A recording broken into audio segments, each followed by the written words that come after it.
And Wayne Bond should be a bit late, as well as Rob Lekas, I think, had something come up maybe at work where he's going to be a few minutes late. Yeah, that 4:30 start time is a challenge sometimes. Yeah. I'm technically still on the clock for another, 15 minutes. Oh. Approved. The record should show approved. Okay, I was going to say, is your boss watching this live stream while he's ignoring his job too? We are good, but it is a trick sometimes. Okay. So who are we missing still then? Who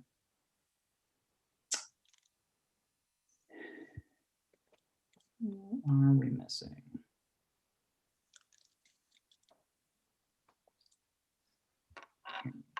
I'm going to stop sharing for just a second. I actually just had the roster up a second ago. I can pull that up again.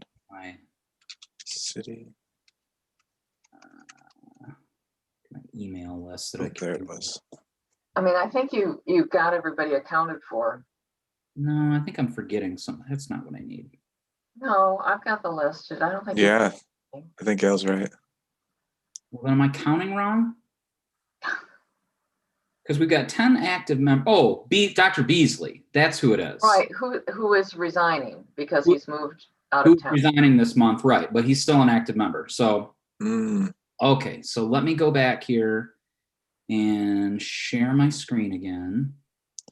Maybe if he doesn't join by a certain point, I thought that he was off, and maybe there's a miscommunication. If there's a chance that he doesn't show by a certain time, we maybe consider him effective vacant spot for this, so we don't break quorum or whatever, you know.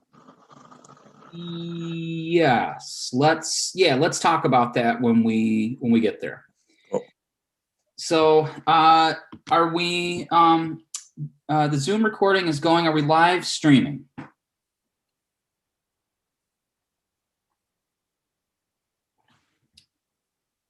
Yes. Awesome. I got the notification on YouTube, so I assume yes is the answer. Oh, okay, great. Now who is that though? Oh, who's helping us with IT tonight? Andy. Andy, okay, awesome. Thank you very much, Andy. All right, so I sent the agenda out a couple nights ago. I did get some notes back from Ian. I took the issue of Palisades closure and sale. We took that off. There wasn't really much else to go over on that this week. Any other questions about the agenda? Is there a motion to approve the agenda? So motioned. And a second? Second. And all in favor? All right. 1, 2, where do we go here? 2, 3, okay, that's everybody. Me too. Approved. All right. April meeting minutes. I just got, so I have the April meeting minutes. We're not going to go over them right now. I will share them after the meeting. And if you have any, I'll wait about a week. And if there's any additions or corrections, deletions, whatever, to the April meeting minutes, I will share that with Ray Lee at this point. I think that Amber Jane is headed onto maternity leave. So keep an eye out for that email. I'll try to send that out right after the meeting today. Sounds good. Any announcements?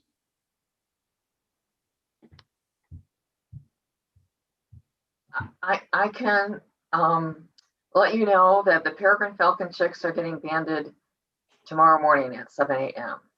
I don't know what that has to do with anything, but there's an announcement about our native endangered species. Nice. I love your Facebook posts. I keep tabs on them. No. Thank you. What does that mean? The chicks are being banded? Well, they are still in the nest box and haven't started to wander outside. The DNR will come and put colored bands on their legs. So that's how we know which chick is which. And when they go out into the world, then if you can see the band number, then you can identify the bird, or if one is found dead, it can be reported. And so that's how we know who our current adult birds are. They've got bands on their legs. We can look up the band numbers and know where they came from.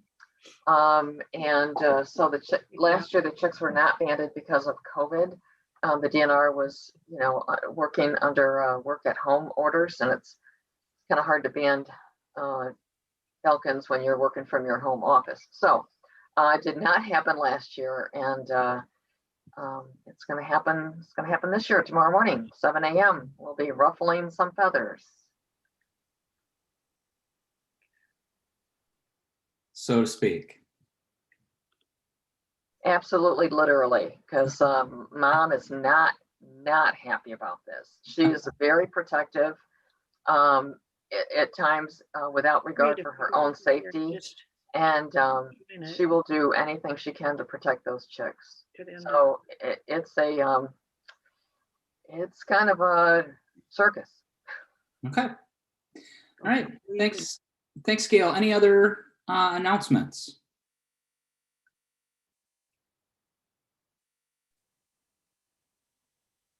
This is not really an earth-shaking announcement, but I do have to say that combined between volunteers at Asylum Lake and Kleinstuck, 80 bags, huge bags of garlic mustard were pulled the last 2 weekends.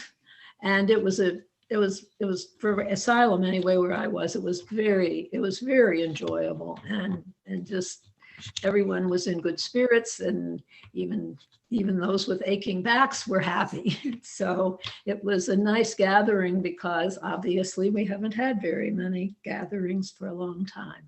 So.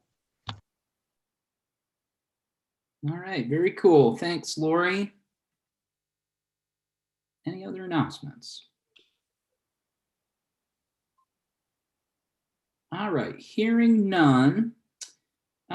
Andy or Amanda, do we have any comments? Has anybody called in? Any citizens with any concerns? No comments at this time. All right. Well, I tell you what, this is just about the smallest agenda that we've had in quite a while. So we'll see how long it takes to get through it today. I've left this on the agenda as kind of unfinished business, because we've not seen this report yet that I'm aware of from the state. The Michigan Department of Health and Human Services, again, is doing kind of a data review of air quality, relevant air quality data in the city of Kalamazoo, and we are all eagerly awaiting that. I'll let you know as soon as we hear something on that. I'll try to reach out to some of those folks again this coming month. Put that on my to-do list here.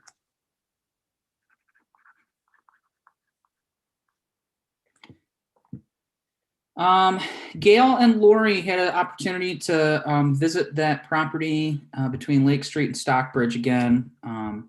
Previous chair Paul Manstrom and I had visited in 2019. Same citizens, same concerns there, that that there's development plan there for residential housing and a parking lot. Gail and Lori, how was that visit, and what do you have for us? Let me know if you need me to share. So I've got some other, Bobby shared some stuff too. So we've got some different graphics that we can look at. Let me know what you want me to share. Gail, I'll turn it over to you and put my 2 cents worth in as we go along.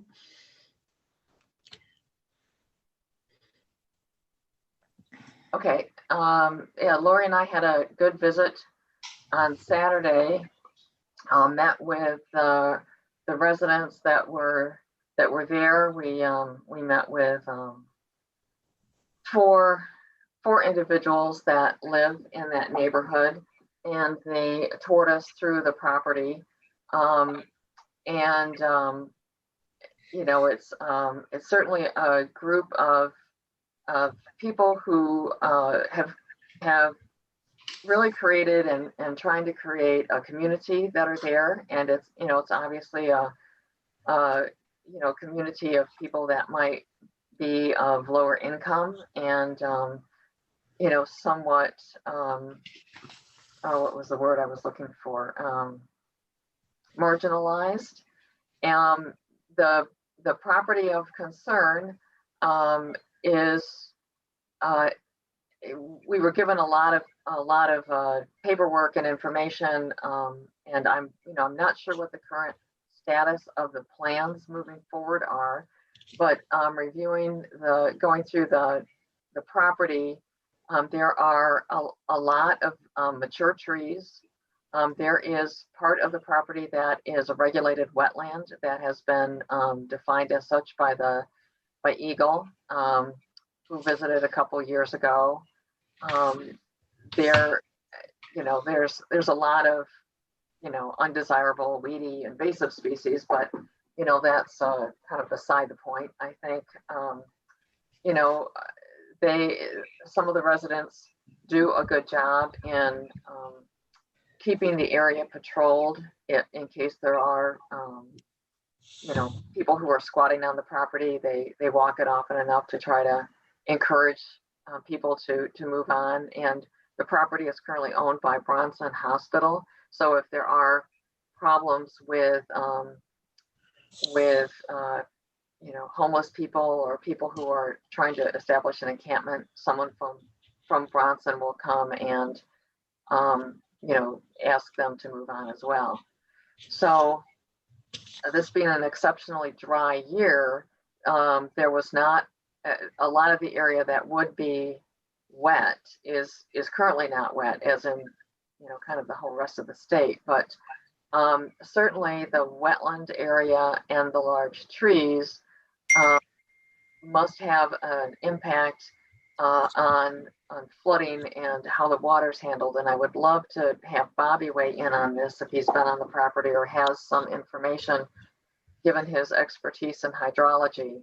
The residents there shared their experiences with flooding events and how they needed to leave their houses because they would get stranded there without being able to get in or out of the streets when they're underwater. And there is one house, one vacant lot that they that we parked in that used to have a house on it, but the water damage was so severe and flooding that the house was razed. So you know, I think that the concerns about hydrology and flooding are quite valid. Looking at the, you know, I've got a couple of different plans, and Lori shared one of those with Aaron, so he might be able to bring that up. But you know, the proposed buildings and the parking lot and then walkway that would go from Lake Street through to Stockbridge certainly would create a lot of impervious surface and would result in the removal of a lot of mature trees. What impact that would have on the hydrology, that's certainly not my area of expertise, so I don't know, but anytime you remove a wooded area with large trees and you know, develop it, you're going to have an impact on that. Michigan is one of 23 states that has statistically significant amount of tree cover that is lost annually. And so this would be just one more, you know, one more statistic that would add to that. And certainly there are a lot of economic and aesthetic and human health benefits from, you know, having trees. So, you know, one of the things that came to my mind is it seems, you know, a bit disingenuous to think about creating housing for a certain population of low income residents and at the same time negatively impact the the housing for the low income residents that are already there. So I don't know, I think it's a complicated and complex issue. And, but, you know, I think it's one worth trying to put some more thought into, you know, from an environmental perspective. So anyway, that's my report.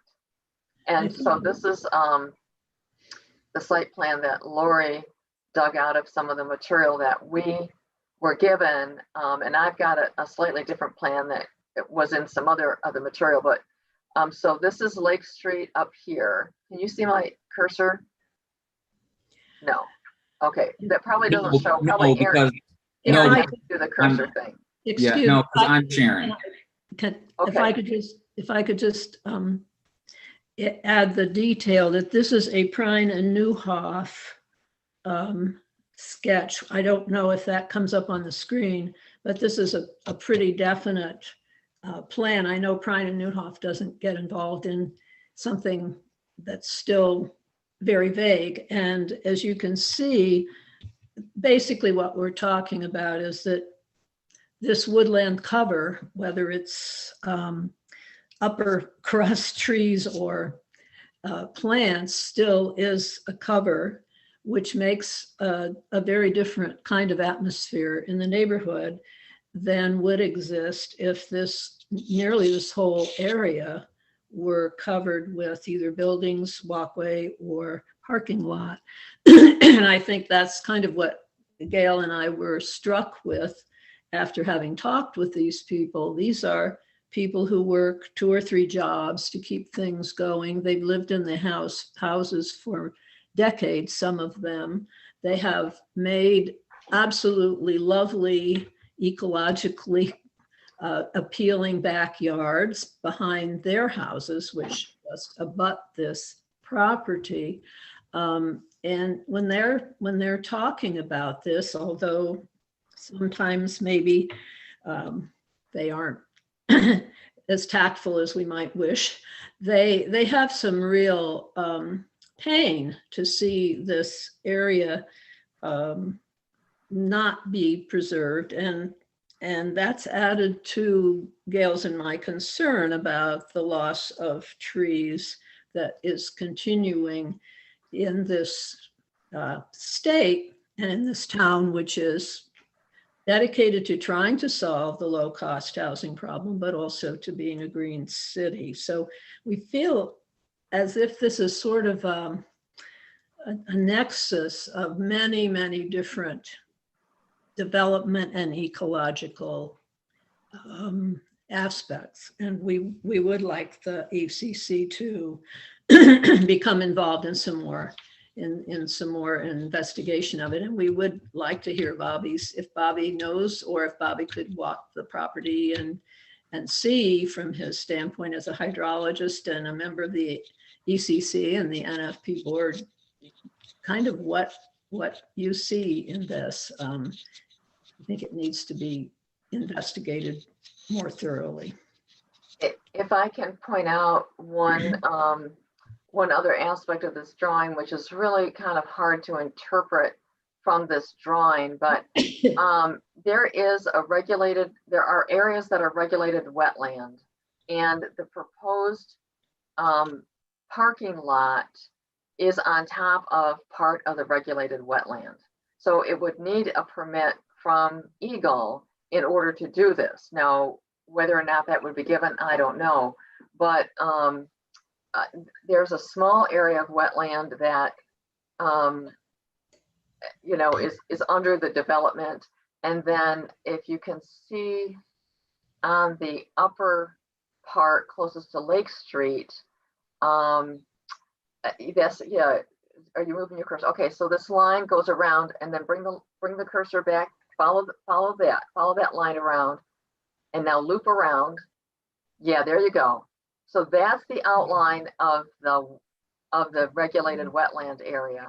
And then there's another really small wetland B, which is to the left. You can't really distinguish it, but it's not quite that far over, but there's a little circle right there. That's also according to Eagle, a regulated wetland. So that's got to definitely change how water is handled on that property. So anyway, Bobby, walk us through this. Hey, quick question for you. Can you tell me, for reference, as we're looking at this diagram, where is John Street from, how far west is John Street from here? Like almost right at the edge of the page? Well, you can sort of see the backs of the houses on John Street if you're standing on the west Okay. portion of the property. I couldn't say exactly how many yards it is, but Okay. Just trying to get my bearing.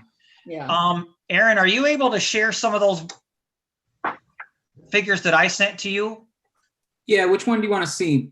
Well, let's look at the parcels first Okay. of Southtown there.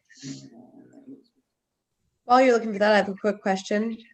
Is the parking lot permeable, planned permeable? Does anyone know that? Or is Right. it just a regular parking lot that's in that wetland? Well, you know, there's controversy about permeable and impermeable parking lots, because parking lots that are permeable do allow for moisture to drain down. But they also allow for the gunky stuff that That's falls fine. off cars to drain down. I'm not sure whether they decided about that or not. Just Also, one of the issues with a permeable asphalt surface is it's only permeable until it gets really gunked up. And then it's impermeable. And Lori, I think had kind of asked, or I can't remember who mentioned, not sure about where this development is, in terms of like a possible start date. My understanding is that it has not been approved. There's a tax credit that has to be applied for. There's multiple entities throughout the state that apply for those tax credits every year. And it's getting pretty late in the year. So this particular project has probably not received that tax credit yet this year.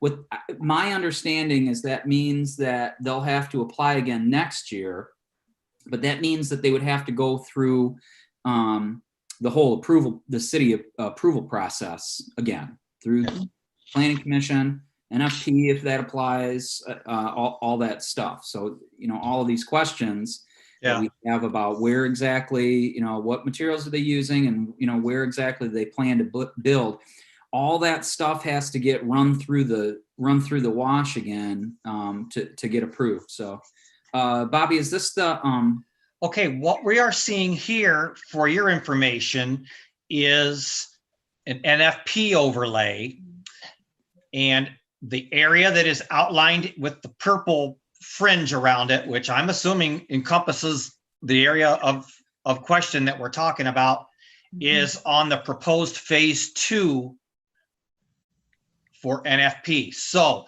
those parcels that are outlined in that purple are not currently in NFP as it exists right now, but they are incorporated in the phase 2 proposal of NFP that is going to be going to public comment soon, and then again before the commissioners and that sort of thing. So given the time frame that you're talking about with other permits as far as the proposed development, it is very possible that that area that you see right there will be subject to NFP rules by the time the development goes through.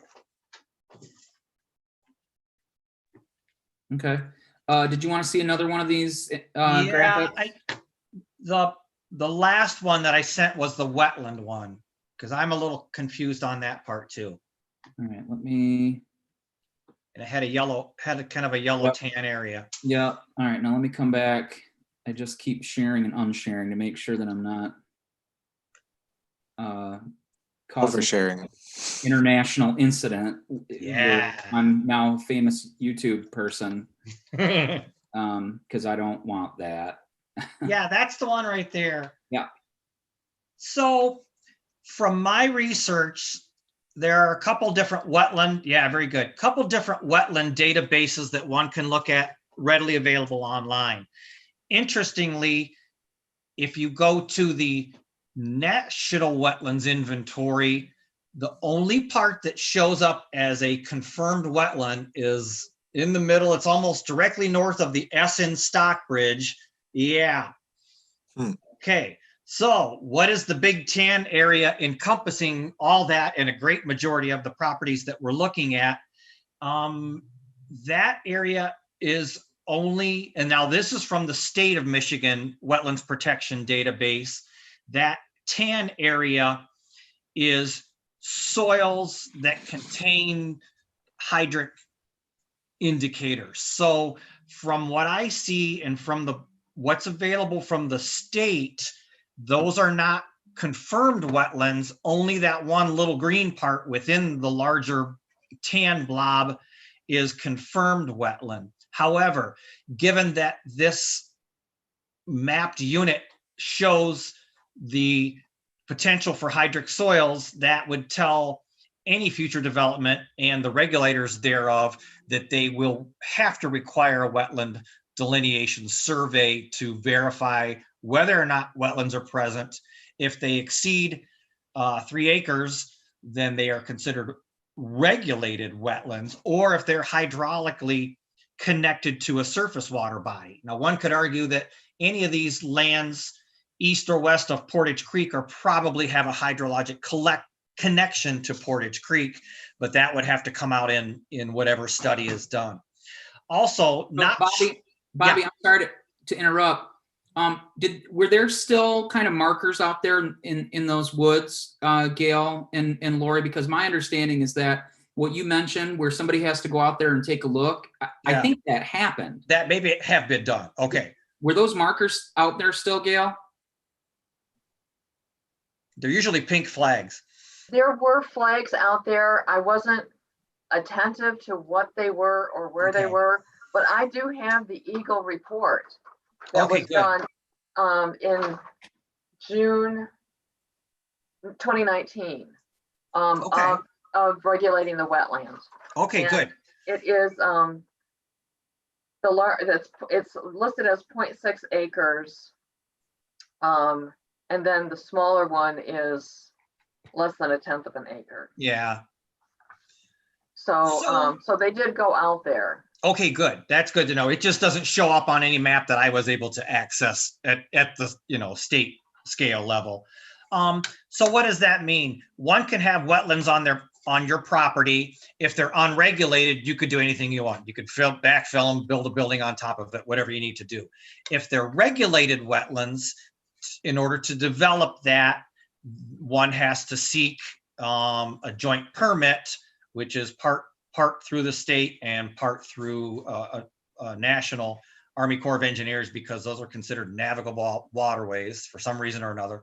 But anyway, if one has regulated wetlands on your property, it doesn't mean you can't develop that, but you have to present a plan, go through the permitting process, and part of that is wetland mitigation. In other words, if I'm going to destroy or fill in to build my building or to put my road in or whatever, if I'm going to fill in 2 acres of wetland, I have to create other wetland areas somewhere else. Now there's wetland banking available for that. So those 4 acres of wetland that I would have to do as part of my mitigation don't have to be on my property. I can buy into a wetland bank somewhere else. And that's okay. That's just the way the system works. The other thing that's not shown on here is the 100-year floodplain zone that would be on either side of Portage Creek. And I believe part of that floodplain zone probably also is a consideration for development. But there again, that the presence of a floodplain doesn't mean you're prohibited from development. It just means that's something that has to be permitted through as part of the process. I got a quick question about the floodplain aspect, because I think that, from my understanding from talking with the residents over there, I'm sorry I missed the tour. I was out on a birthday camp, but that seems to be kind of the primary thing, aside from protecting the wetlands, and I think they like the nature aspect. But I think to what Gail and Lori were talking about was, the flood causes damage to housing and isn't the wealthiest neighborhood in the city kind of thing. So I think we need to think about that. So my question is, when you say the 100-year floodplain, what is the process for when those timetables get updated? Because my understanding is 100-year floodplain 100 years ago might be a 50-year or a 20-year one now with the way things are going. Right. Well, FEMA is the federal agency that produces the wetland, or excuse me, the floodplain maps. I don't know the rate at which they are updated. Yeah. Okay. Yeah. So it might be safe to say, though, that it's probably more frequent than 100 than what the old maps might say. Very, very possibly so. Okay. Right. Thank And you. of course, we being this committee has indeed heard firsthand accounts by residents of this area who have come to our meetings and presented cases whereby they have explained that during precipitation events, that they get water backing up into their homes. Again, I am not totally sure I am knowledgeable enough to say, is that storm water that's not being managed properly, or is that sanitary sewer water that's coming back up? Those are two different issues. Sure. Both of which are managed by city infrastructure. And if there is in fact either a stormwater system capacity that's not being met by this area, then that's something the city needs to look at. Obviously, if it's a sanitary sewer problem, that's also something that the city needs to look at, irrespective of any development. Absolutely. And I think the way I keep looking at this problem is it's two issues. And I think we talk about it as one issue most of the time with, whether or not to throw our weight behind or against the housing development, whatever. But yeah, I think the water issue is one thing, and then the natural space is another thing. And I think it'll help us navigate this to remember that whenever. And it is important to note on that earlier figure that we did see that the criteria that we use for NFP, that being contiguous areas of vegetated, undeveloped properties, and or certain hydrologies and or slope. In this case, slope does not apply, but those criteria were met and those parcels that you saw outlined in that purple area, which I believe encompass a good part of the proposed development, do qualify per our criteria for those being incorporated into the NFP overlay. Now, I don't know what that will do. That there again, that your property falls into NFP considerations, that doesn't mean you're not allowed to develop it. It just means there are extra considerations with regards to how much trees, especially mature trees. If I have to cut down 9 mature trees, well, then I have to do something else in a replacement ratio for that, if that can be done on my property. So, if in fact a development is proposed that not only preserves, but maybe improves the green space area, well, that's one consideration. The definition of improvement is up to interpretation. Some people think things are best left untouched. Other people think, well, let's clean it up a little bit, put a walking path through it, maintain it. Well, that's not natural as much as just leaving it alone, but maybe that's better for the overall community, and I don't know how to weigh in on that. Sure. Yeah. Well, thanks, Bobby, Gail, and Lori for your input on this. I learned a lot, so I appreciate it. Bobby, I have a question. Yeah. I like how Ian kind of, broke it into two issues. One issue of just natural space and wildlife and vegetation, Right. tree cover, all that kind of stuff. Habitat. Yep. Which a good chunk of that property would remain green space. But not that much if you look at that map. That's my concern, because when I saw the actual Krein and Newhoff drawing, it doesn't leave an awful lot. Yeah, but a lot of that up front on Stockbridge is already just a gravel parking lot, and a good sized gravel parking lot. So I'm not sure. I'd be curious to see what the, like what the total acreage is, and then what percentage of that acreage would be left undeveloped. Yeah. I think A it was site like plan- more than half. A site plan overlay on an existing aerial photograph that shows the vegetation or development would be very helpful. Yeah. You know, I'll show Lori in a minute. I'll show the photo, the aerial photo that you sent. That we've got that, and maybe we can kind of look at it a little bit from that perspective. But my other question is flooding. So Right. if there's one or two buildings with this construction and the parking lot, would that significantly increase flooding in this area on Lake Street, on Stockbridge? Isn't this an area the city has been concerned with? And maybe we need to have someone who has been working on this whole issue come and talk to us about that specifically. Because I know Gail and I didn't feel that we had real on the ground information about that aspect of it. right. What do you Because at one level, development would be a very strong impetus to look at the infrastructure there and upgrade it accordingly, which would benefit everybody, Right. theoretically. Right. But would building this building, this apartment complex and the parking lot, just on the face of it, because my understanding, and correct me if I'm wrong, because you're the expert here, the flooding issues that affect a large area of the low-lying area in downtown is more of a widespread issue and less localized than just developing on one parcel of land. Right. What am I right? Am I wrong? What do you say? You're right. It's can the stormwater drainage system remove enough water to keep it from inundating properties? So that construction wouldn't have a significant impact on flooding. I don't know. I mean, I don't know if we can say that.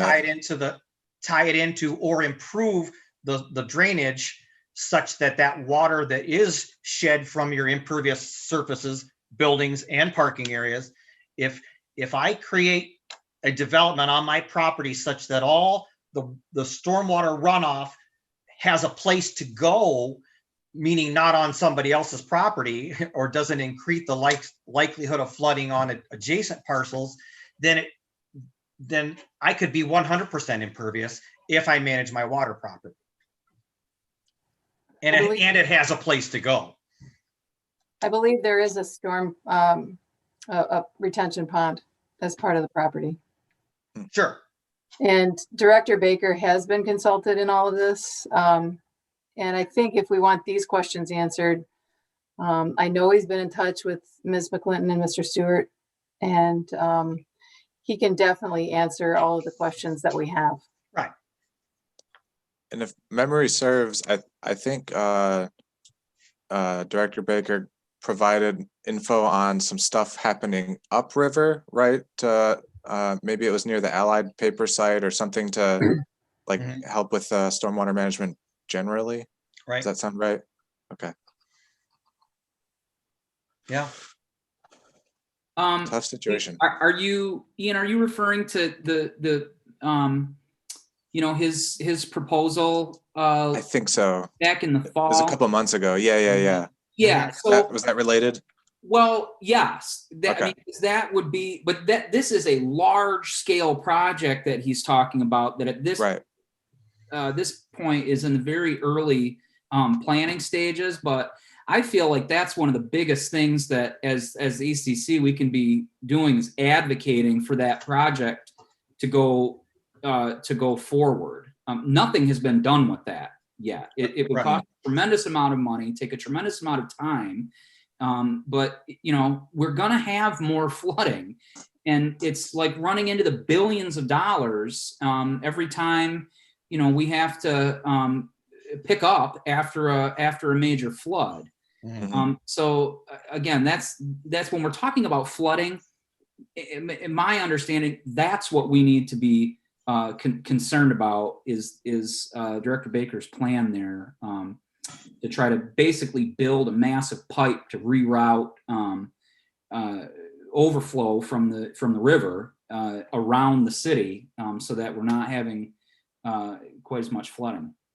I agree. And I think, since we've heard from them, the residents in the area, I think it's fair for them definitely to be concerned about, like what Bobby was saying of, does one property not thoroughly or properly drained for increased damages to these neighboring properties? So I think maybe one of our roles here to at least help with, the physical space and their bottom line of the residents, as long as we can hold whatever development may or may not occur there to the highest standard for drainage, that's probably the best we can do outside of that big project that you were referring to, Aaron. It's tricky. And hope that the NFP adds that portion there, because I think that'll help in that fight as well. Sticky wicket nonetheless. All right. Any other questions, comments? Did we want to look at any other graphics? Oh, I was going to bring up, and I put this map, and I'll put all of this stuff, all the maps and graphics and everything that everybody sent. I will put that, I'll add those to the ECC shared drive. Again, let me know if you have still don't have access, and I can share it with you again. Now, where did I put that, Lori? Oh, here it is. Okay. Aaron. Yeah. I know that we do the comments usually again at the end, but I do have a citizen comment specifically to this discussion. If you want to play it before we move on, I can do that for you too. I would just like to ask a question because I have another meeting that I'm going to have to leave for shortly. Could we have Mr. Baker come to an ECC meeting and talk in more detail about all of this for us so that we're a little better informed about, the various problems and solutions and consequences? Yeah, no problem, Gail. I will, I'm sorry, Lori, I will email with him and invite him to an upcoming meeting. He's a busy dude. Let's talk about this map for a second and then hear that comment. So I'm gonna zoom in here. Why is this not letting me move on? So this, sorry, I don't mean to give anybody motion sickness. So here's Stockbridge. Here we can see this is the parking lot where Brothers Bar used to be. You can see there's kind of like a front half and a back half, a Stockbridge side and a Lake Street side. So the plan that you showed us, Lori, showed that the majority of the back half, the Lake Street side, that development would not be on there. You're muted, Lori. The upper half. Now, correct me if I'm wrong, Gail, but it looks to me as if the upper half is less. It certainly isn't paved and built on as much as the lower half, except for the extension of the parking lot. And I don't know what the other area that's north of that parking lot, what that means with the lines around the outside on the map, on the site plan. Yeah, that's true. I'm not saying that it's going all the way to Lake Street, but I'm just saying that I think you're talking about a fairly high-rise building and what looks like a pretty large parking lot that's extending all the way back. And then you have this walkway that's going to go through. So as far as the total amount of wooded land, I think that's what we do need is an overlay of the map over the actual, this map with an overlay of the possible development site. Then we'd have a much better idea about what this is, what's actually occurring. Yeah, that would be, According to the neighbors who showed us through, there are wooded areas extending right up to the dollar store and going across the whole area, which people use to walk in and be in the woods in. But it's a fairly complicated area there to try to figure out without the overlay. I think the overlay is important. okay. Yeah, I agree. That'd be great to see that map so you can clearly see where's developed and where's undeveloped. Andy, if you want to go ahead and play the citizen comment, we can listen to that now. All right. Actually, while we were talking, a second one came in. So there's two for exactly this. Do you mind stopping your share screen? I need to. Thank you. One moment.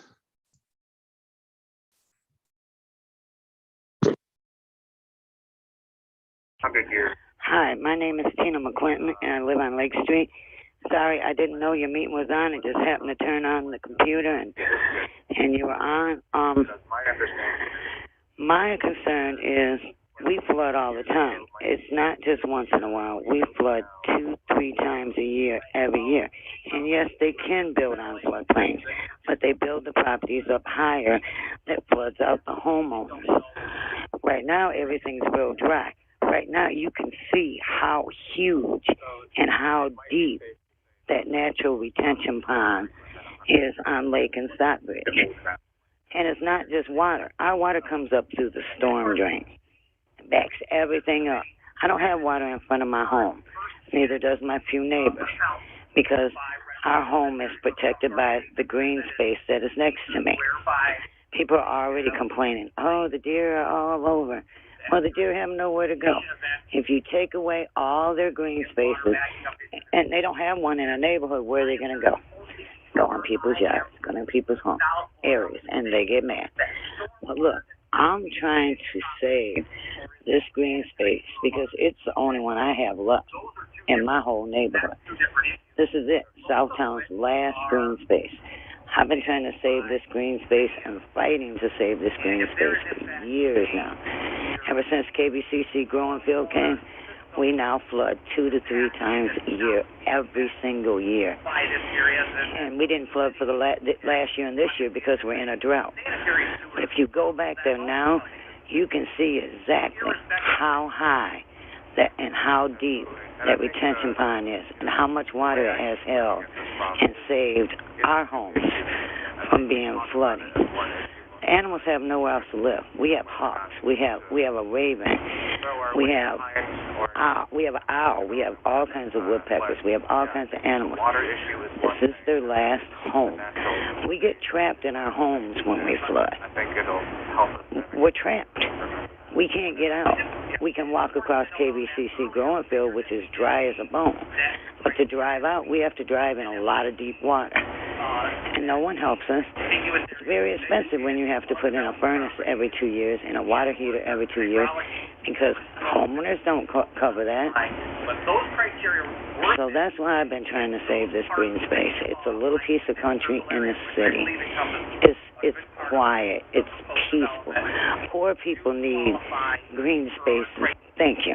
Bye. My name is Richard Stewart. I'm a resident of the city in the Southtown neighborhood. I'm calling regarding the parcels between Lake and Stockbridge that our neighborhood unanimously wants to keep them natural green space, natural watershed, and natural wildlife habitat. 7 of the 9 parcels are wooded. 2 parcels along Stockbridge are previously developed, now vacant. It is the 7 parcels that we wish to keep undeveloped and natural. I hope that we can gain your support based on multiple tours of the property to keep it natural and enjoyable for the neighborhood. Thank you. And that's it at this time. All right, thanks, Andy. Any other comments on this topic?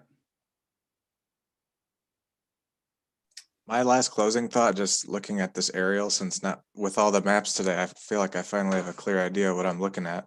I also just can't help but notice what just giant slabs of concrete are right next to this with, I think that's the city's Stockbridge facility, and then across the street, the county health department that I've never seen more than like 50 cars in. So I don't know. I wonder if maybe there could be a solution there. Just that can't be helping this problem with all of that water. But anyway, that's my thought. Well, it sounds like we're still in process with the NFP. The development is not happening right now. There are no plans to break ground on this development at any date right now. It would be at least another year until a possibility of the, those tax credits being approved, but then the whole thing has to go through site plan approval, which is a time consuming process. So we're, at least a year out from, I think, from any action on this, which should give, plenty of time for that NFP phase 2 map to be finished up, and then be another layer of, what can we do to preserve some of that wild and some of that natural land. All right. Okay, I think that wraps it up. Thanks, Gail and Lori, for going out to take another look, and thank you, Tina and Richard, for your continued advocacy. Thanks for the discussion and for considering it, and we'll hope we continue to look into it and learn more. Thanks a lot. I must leave for the other meeting. Thanks. All right, thanks, Lori. All right, let me pull the agenda back up. Sharing our screen here.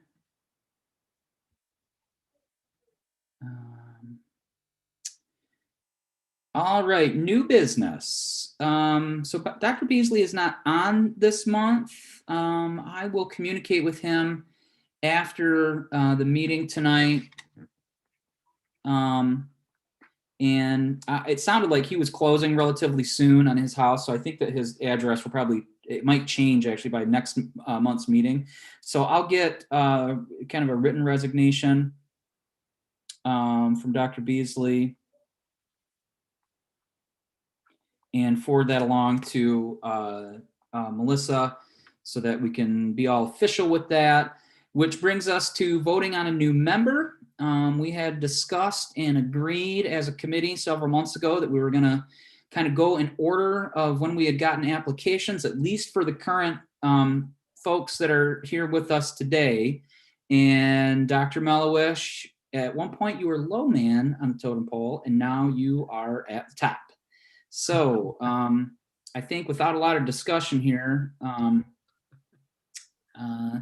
is there a motion to approve Dr. Mellowish as the newest member of the Environmental Concerns Committee for the City of Kalamazoo?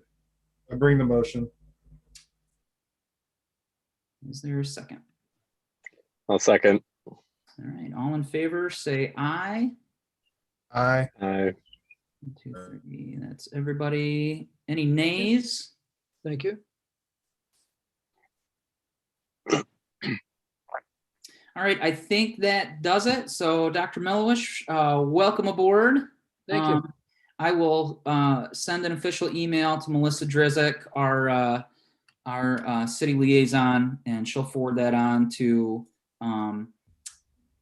city commission and city staffs. The city will send you an email or a letter or something that shows your official start date. Terms run January to January. So you would be on until 21, 22, 23, I think. It's a 3-year term. You can serve two consecutive 3-year terms, and then you have to take a 3-year break after that. Okay, thank you. Appreciate it. Cool. Real quick, Aaron, question.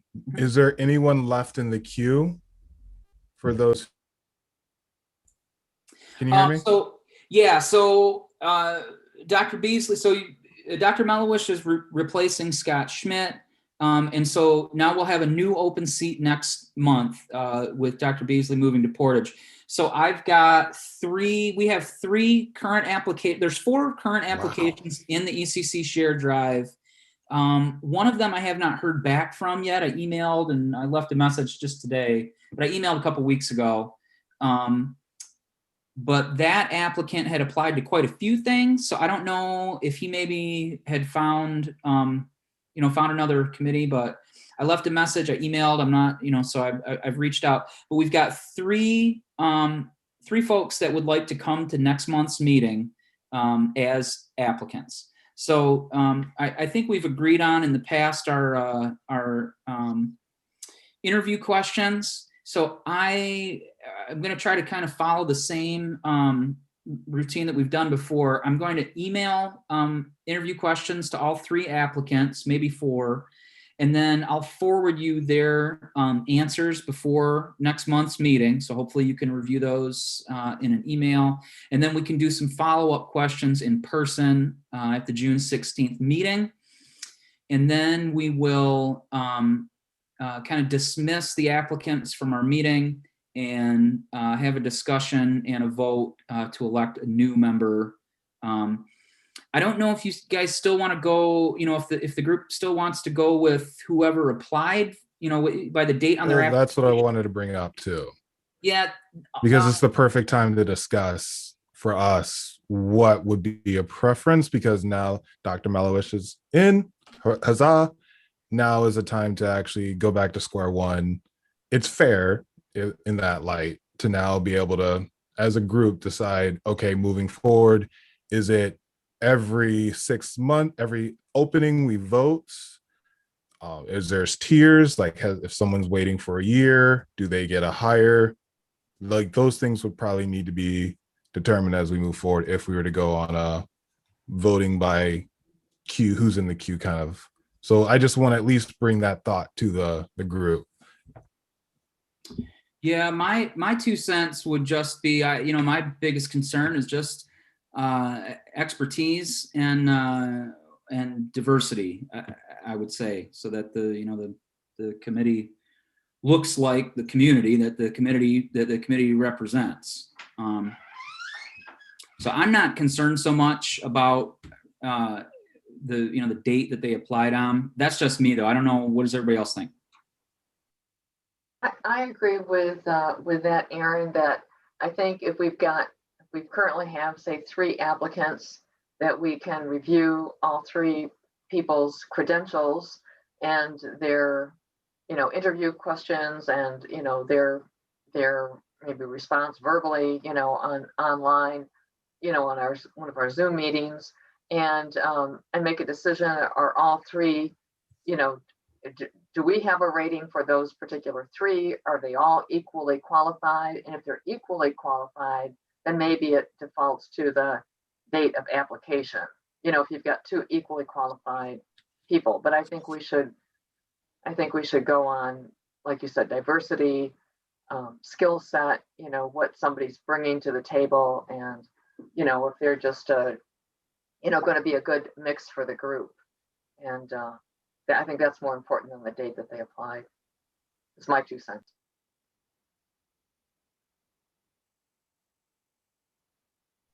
Yeah, that's a good point.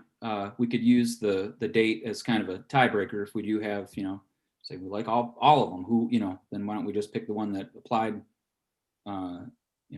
earliest, I guess. Anybody else? I think we could get pretty deep into the weeds and about one way or another.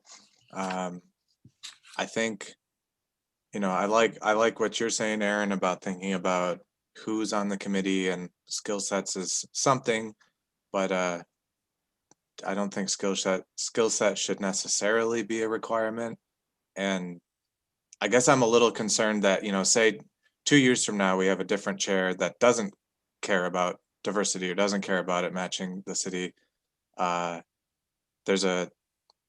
don't know. I just worry that there could be a situation in which just going chronologically is better, because that gets people who may otherwise not be like voted on the island, in a sense, on the board when they have just as much of a right to be there as somebody else, if that makes sense.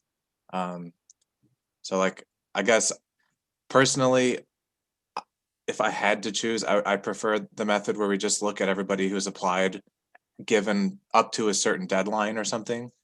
Maybe we could set like checkpoints, like in order to be considered for the position vacancy in June 2021, please have your application submitted by May 31st, and then we go from there, versus like who just did throughout the years apply chronologically. That might be a fusion of the two, but yeah, I guess my just main concern is that if we worry too much about the current committee's opinions of potential applicants, that can get us into some sticky situations down the line, potentially, if that makes sense.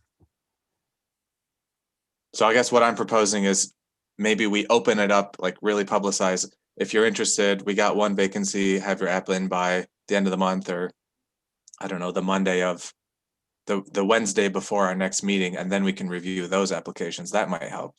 But yeah, I don't know. But I think Wayne made a good point, whatever, months ago about people waiting their turn and such too.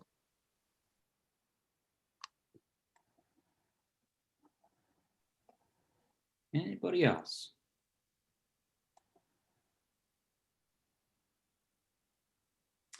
All right, so with the 3 applications, maybe 4 if I hear back from that 4th applicant, is everybody good then with what, kind of how I described it? I'll send out a written interview.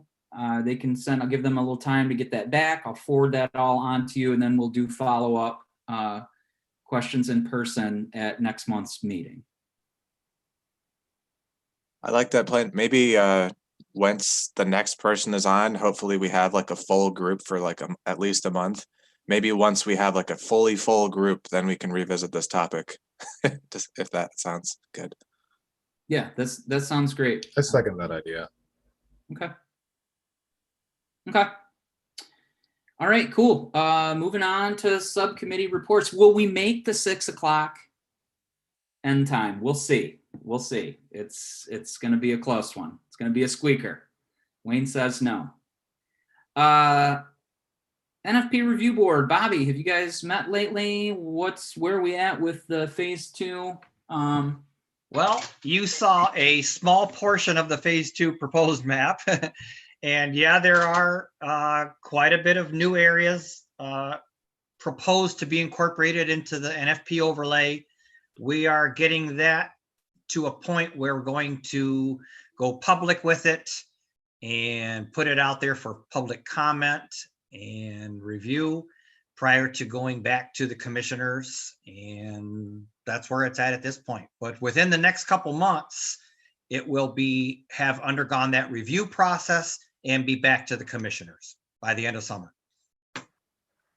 Are there any upcoming meetings, Bobby, that we should weigh in at? I was thinking there was something coming up this Monday, but I may not be on that. Tuesday, this coming Tuesday is our next regular NFP meeting. And they are open to public also. So yeah, absolutely. All right, thanks, Bobby. So the Air and Water Quality Subcommittee has not met in a bit. Bobby, I would be open to meeting. I'm not sure what you got going on. Maybe we can email, talk about that. What else was I going to go over here? So we're still waiting to see a first draft of a sustainability and climate action plan from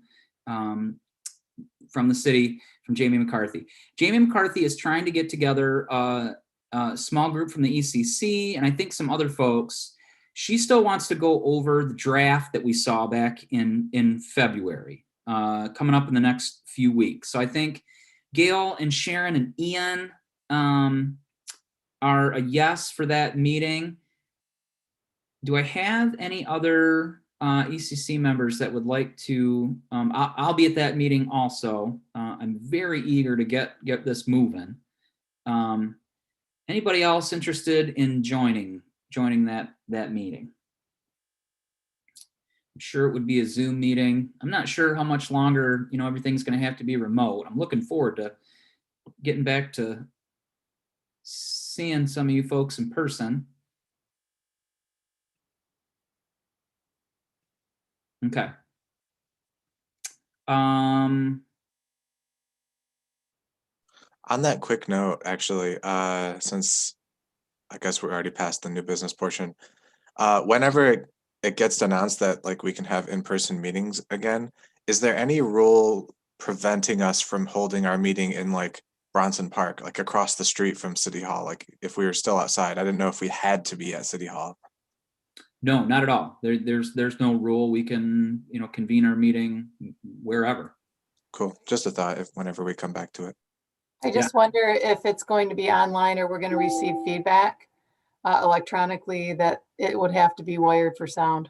That I do have a question about that now. Are we going to be required to live stream all of these ECC meetings going forward? Because in the past, that's not what we had done. Right. I can add from an IT perspective to this, if you would like. Yeah. We are actually in the process right now, and they actually may have completed it. Moss, our installer, has been wiring the commission's chamber for hybrid meeting capabilities. So when we do go back to in-person, we will still be able to do these Zoom meetings just like they are now, have them recorded, have them broadcast, that type of thing. That is going to be a capability. Now, you would have to talk to Clyde and them on whether it is still going to be under the Open Meetings Act, a required thing to be broadcast like we have been doing this past year or not. I'm just saying the capability will finally be in place once we move forward here in the next, I think, month or so, I believe. But all I can tell you is the infrastructure is basically becoming in place in the near future. Great, thanks, Andy. So, I don't know that we really have any control over that. I think like he said, city attorney he was referring to, Clyde Robinson, I think will probably give some input on whether, we should, now that we've started having these meetings, live stream, a public meeting that is sort of more public than it was before. It's not my favorite, but I think that since it's a public group, the more effort that we can make to let the most possible number of people watch and participate, I think that's a good thing. My concerns about misspeaking kind of are beside the point, I think, and I got a year and a half left here. I think I can hold off on making any inappropriate dirty jokes until that time. So, but I'm not making any guarantees because it's hard for me to not do that. So, but that's not the point. This is a public meeting, should be as public as possible, and people should be encouraged, and we should facilitate their participation as much as we can. That's my opinion. But I think that'll be the city telling us what we can and can't do. Air and water quality, wildlife, and natural resource protection. Gail. I can report that the ad hoc deer management committee has finalized and has distributed their survey. So, and I can send this to you, Aaron, or to the whole group, a link to the deer survey, because everyone in the city of Kalamazoo can fill out the survey. So it's been distributed through the folks that are on this ad hoc committee that represent different neighborhoods. So each neighborhood representative was sent the survey, and they were asked to send it out to their neighborhood in whatever the most appropriate manner was for their neighborhood. Ours, for example, we've got a couple of active Facebook pages, and that's where the link was placed by our neighborhood rep. So it just went out a few days ago. I've not really heard any follow up on it, although the person who represents the Westnedge Hill neighborhood did say that she's had a number of people who have filled out the survey already.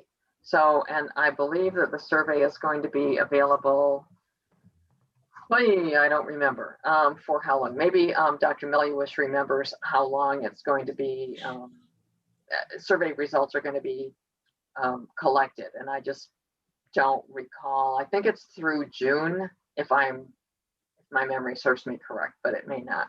So that's the state of the Deer Committee. And maybe Jim can fill us in on things that I might be forgetting. Well, it was rather extensive survey. It's very, very complete. So you can't have any excuse you didn't get all your opinions on that in.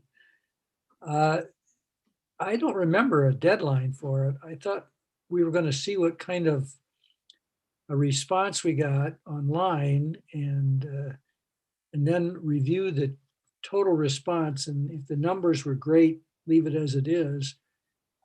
That was my understanding. If they weren't great, we were thinking of trying to push the survey out to the public in other ways. But I really can't remember for sure if there's a deadline. It seems to me it was to wait and see what kind of response we get to see if we need to go to get a bigger response. So I just pulled up the survey and the post that went out from the city about it. There isn't a closing deadline listed. I've been pretty vocal. I'm not interested in this issue at all, to be honest. To me, nobody has proven to me that this is an issue beyond eating somebody's landscaping. So just that's me putting it into the record, I guess, that I'm not too worried about this issue personally. I'd like to say some things as well. If this is time, okay. So I saw the survey as well. I would disagree about it being complete. I think there was lots of room for adding extra notes and I appreciated that. But I thought that it was definitely leading for people assuming there's a concern without very much information about what the actual real possibilities of a concern are for our area. No discussion about what the DNR has determined as what is a healthy deer population, and just kind of leading things of like, well, we've seen this as a solution in other places, so maybe this is a solution here. Do you like this idea of a solution? A solution to what problem without a problem actually defined? And so I did not appreciate that that wasn't in there at all. And it was very like, who are these local leaders? It was just I've seen a lot of discussion of other people that have similar concerns as well all over the internet from this having been shared to the city's Facebook page. So yes, I would just like to say, I think we should actually consider making a statement and a request that it is actually looked at for what a healthy population is before we even close to decide that there are measures we need to take to fix our problem that probably was created by humans in the first place. So. Yeah, I think just a second that I was thinking about it earlier today when the Gazette released its little piece. I'm quoted in it, and I think Pete Kushner is the other guy quoted in it, kind of on the let's do something about the deer side. It feels to me like we've skipped to option Z of we need to shoot some deer in the public discussion about this. I don't even want to say issue, because again, I don't know that it is an issue, because nobody has proven beyond a couple anecdotes of one lady having a deer die in her front lawn, which I'm sure sucked, but I don't know what the city is supposed to do about it, and people eating or deer eating hostas. And there are lots of other strategies that can be employed, namely a community education campaign that has not taken place before considering shooting anything in city limits when I already hear gunshots where I live on a regular basis. So I'm not super thrilled about anything until we do something non-lethal, or if there's even a problem. So there's like a million conditions. Thank you. Well, let me just, address a couple of things that came up in my head as you were both talking, and I think your statements are really valid. one of the challenges is that there is not a well-established, density limit for deer in an urban environment. And the other challenge is that there has not been a deer density survey done because, we talked about this on the ad hoc committee, and, we don't have any money. This is just, people who have gotten together at the request of the city. And so if there is, and I think it would be ideal to have some density, population density surveys done. But how are they going to get done and who is going to pay for them? And so, I think the decision was, we just need to try to collect opinions from people and then present that to the city to say, here are people's opinions. And if we want to get more data about deer populations, how do you want to proceed with this? Because we don't have, we're not a department that's been given funding to look at deer surveys. So where shall we go next? Here are the opinions, and that's the point of the survey, is trying to define, is there a problem, and where shall we go from here? I agree that should have been how the survey was presented. I don't feel like that's how they created it, though. I think it was incredibly biased towards the people having created. It looks like it was the people that are most concerned, that think this is a big hot issue, that created this survey, from my opinion, from reading it and knowing how surveys should try to be unbiased. It did not feel unbiased. And I wish it was more, hey, do you think this is a problem? More than it was. There was some of that, but there was way too much focus on acting like it was also already a problem after those. So yeah. Well, I think we'll see what the survey shows. We may be surprised. There may be tons of people who think it's a big problem, or they may be very few and we can dismiss it. So we'll see. It's kind of tricky to get a survey out to all the people and then to get them to participate, but at least it's an initial effort. I'm sure there could be better surveys. If it turns out to be an important problem, then we can make up a little better, a little more professional survey. But we're just trying to see if we should get a handle on how much of a problem it is right now. If it isn't, fine. If it is, we can work on it. I just wanted to mention my last comment on this. A friend of mine works for the city of Charlevoix, and I need to dig up the comments, and I can forward you guys the info he sent me. But they had a guy come in from the USDA to talk about a potential deer call there, and the city commission of Charlevoix, based on his testimony, was convinced not to do it. I'm not sure why, so I need to share that info once I get it. But I thought it was worth noting. There's other communities looking at this, namely Ann Arbor, and is kind of on the leading edge of it, I guess. But yeah, thanks. All right, that was a real match. Nice work, guys. Does anybody have any other input on that? All right. Well, as chair, I always like to have my 2 cents. I had a good talk with Pete Kushner on the phone a few weeks ago. I'll be real interested to see, what the results of the survey are.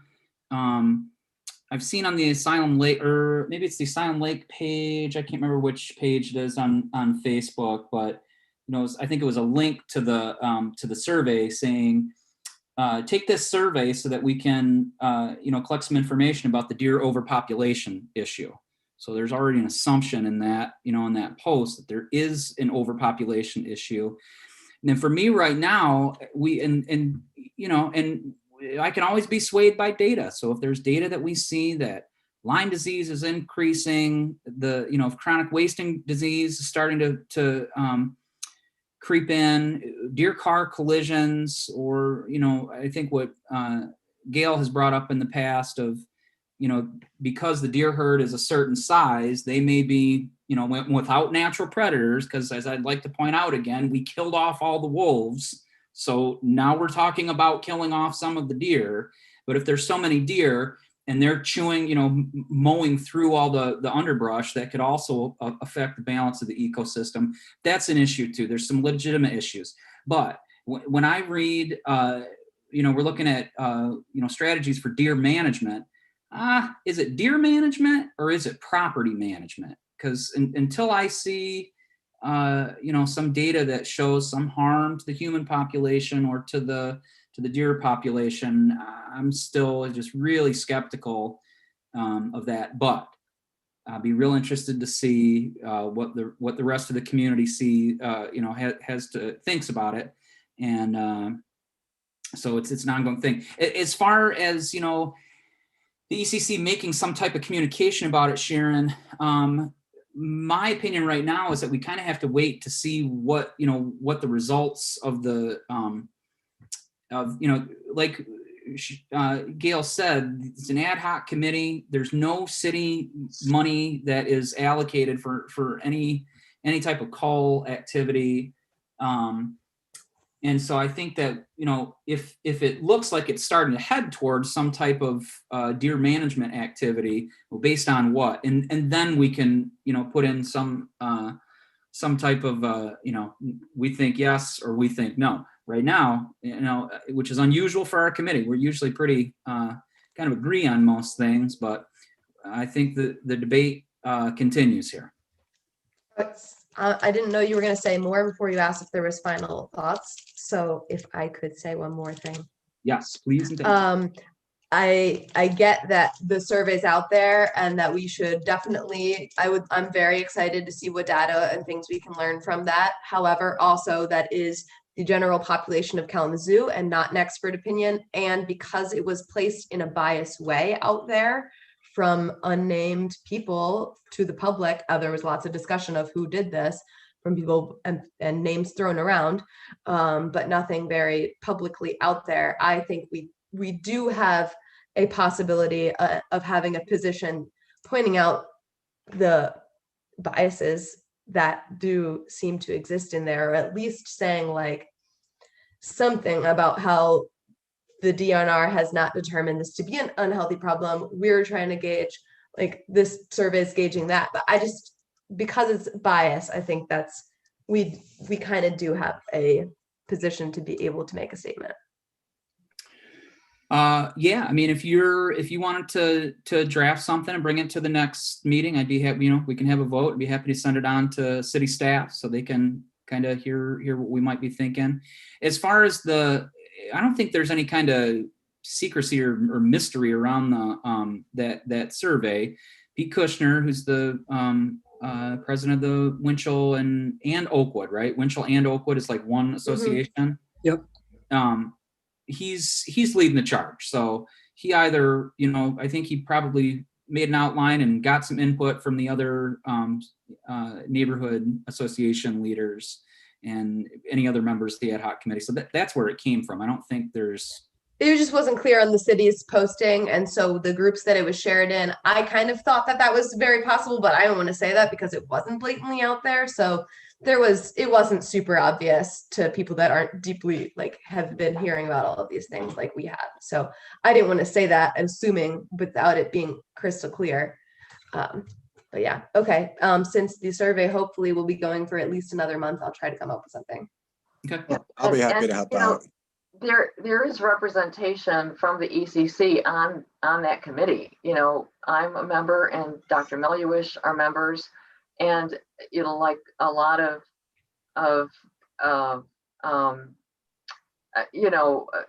committees, even the ECC, it's like I think that it would be not too difficult to find out the members on the committee, but just as if on the ECC, I would not want members, I wouldn't want to be inundated personally by the public. And so, there needs to be a little bit of a filter that, people can't just start, contacting individual members. I don't know, that doesn't, I guess I'm not saying that really well, but I think membership on the committee is not a secret.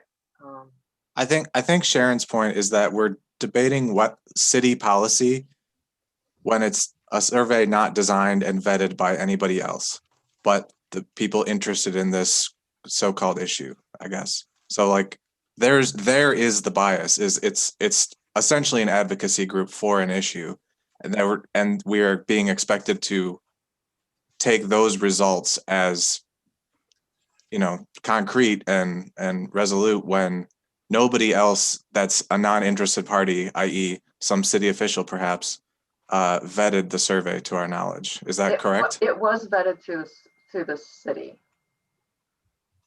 By Pete had to submit it to the city. Maybe, Commissioner Hess has more information on what that process is, but it had to go to the city before it was released. Okay. Well, and Ian, wait, am I muted? No.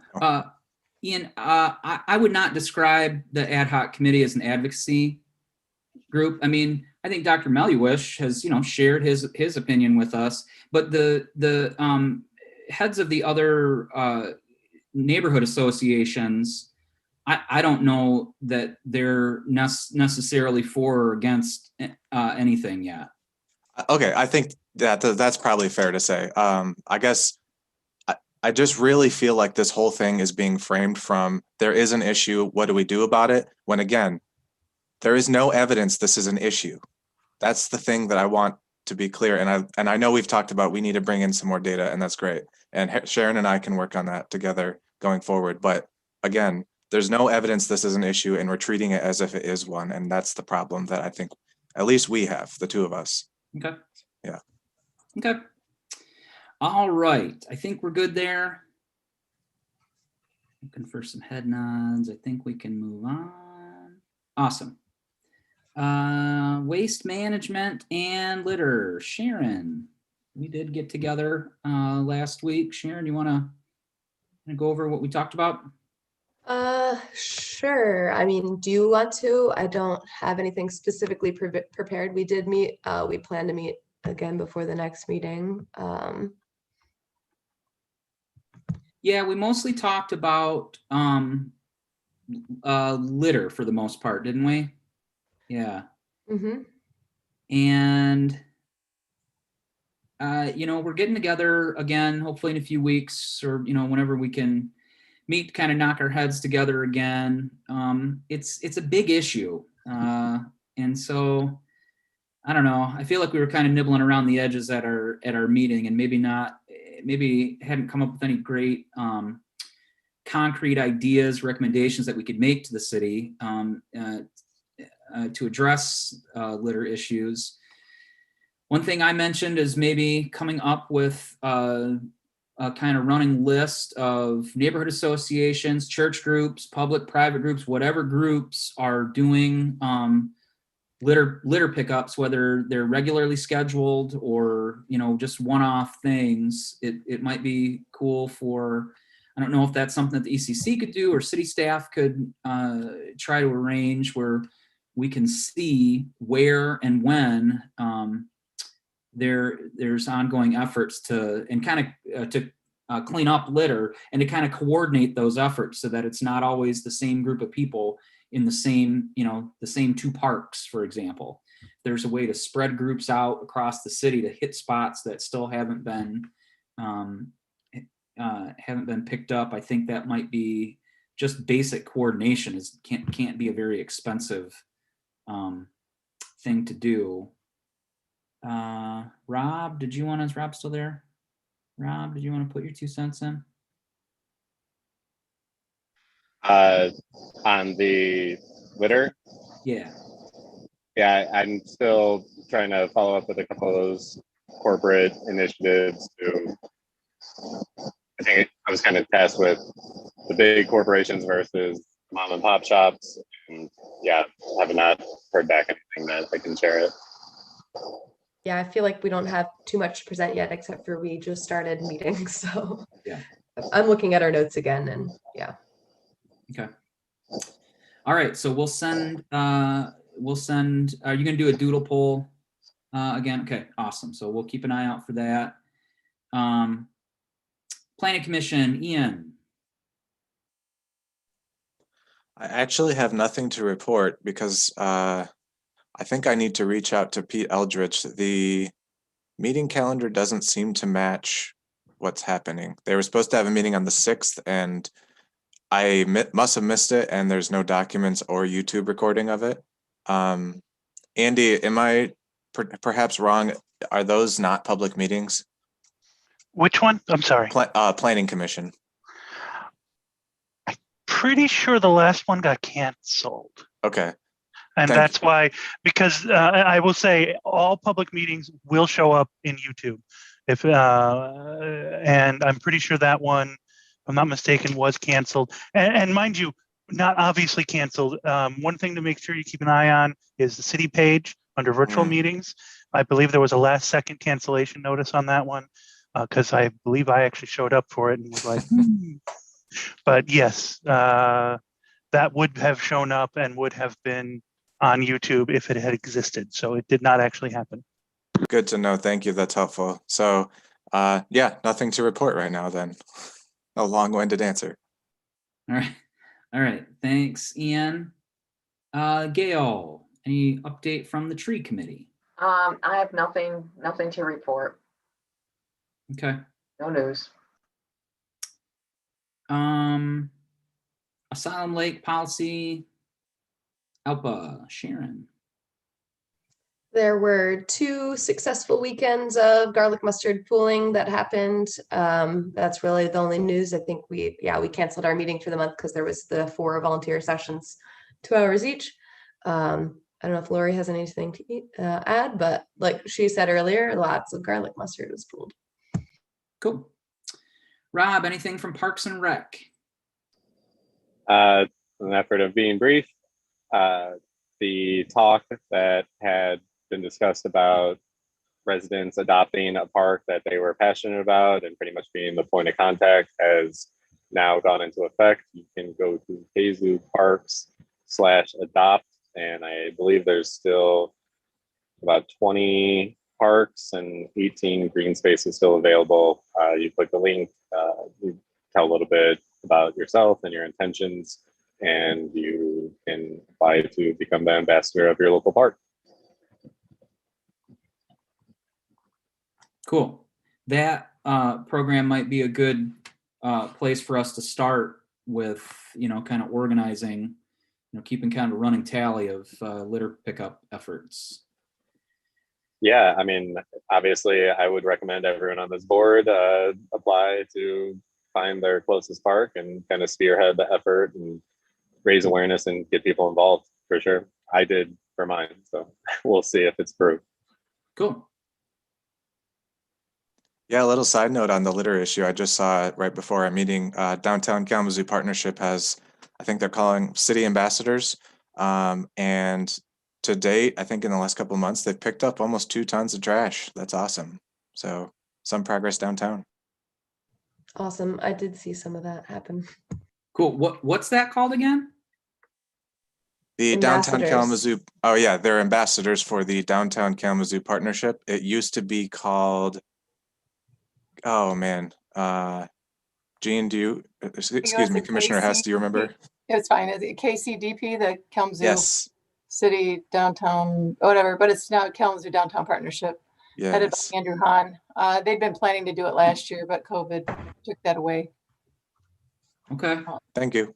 Yeah. So I did not know that they were up and running. So 2 tons of trash. Hopefully they recycle some of that, and hopefully some of the styrofoam makes it the way to the trailer. Only if they're storing it somewhere and waiting till drop off, but that'd be great. Or if they coordinate with the city and they want to do extra, but the city did not promise to do that extra, so I'm not trying to volunteer them for that. Or what about the Be Joyful shop? Are they taking styrofoam? Sharon, have you talked to them? I have not heard from her recently, so I plan to stop in and chat, but there has not been an official, she said anything that should be public at the moment. Okay. All right, we heard from Jean Talanda in April. We're in May now. So if we hear from her again in another 3 months, that'd be May, June, July. We'll try to get her back in July. I'll try to keep that. Maybe I'll email her to get that get her on the calendar. Talanda in July.